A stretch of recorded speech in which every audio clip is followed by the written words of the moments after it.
Madam President, I want to echo the sentiments of appreciation for the sense of service that has caused each of you to be sitting here tonight. I sincerely do appreciate that sense of service. However, a couple of years ago, I wrote to the board and chastised it for calling a special meeting early on a Saturday morning, all in an effort to sneak through renewed mask mandates while avoiding public input. I also reminded you then, as I do now, that your own rules do not permit you to pass resolutions at special meetings. Since that time, there have been a series of very public disasters for which the district has been a local, if not national, laughingstock, resulting in several meetings with many members of the public sharing their thoughts.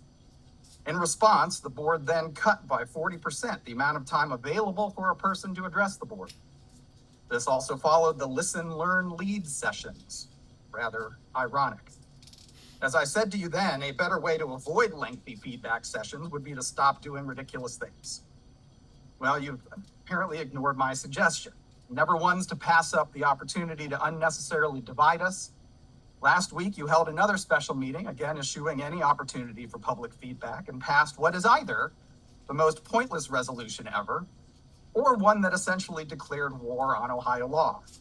I will be curious to see which it is and whether the district's legal budget will be ramped up as a result.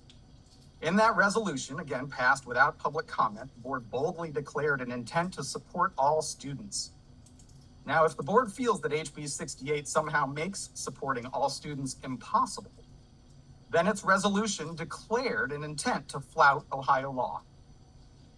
If, however, the board does not intend to ignore or violate Ohio law, then this resolution amounted to the worst kind of pointless grandstanding. Which is it? The ostensible justification for this resolution was a desire to stand up for every child in the district. But let's travel back a couple years, shall we? Dr. Hunt may appreciate this history lesson. After a long design process, the publicized plans for the high school and elementary schools contained gender-specific bathrooms.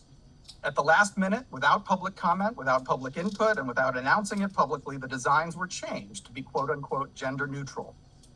Later, the city and school board filed an improper, collusive lawsuit to engineer its desired outcome and spent over $250,000, all in an effort to exclude and oppose a student's effort to involve itself in the only opportunity available to have input on that change.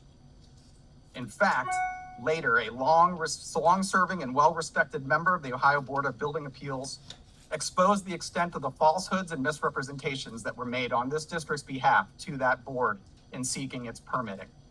Your real legacy appears to be hiding the truth, avoiding public scrutiny, curtailing public comment, misleading the public, and paying lawyers to, in fact, assure that students are not supported. Your time is up. Thank you.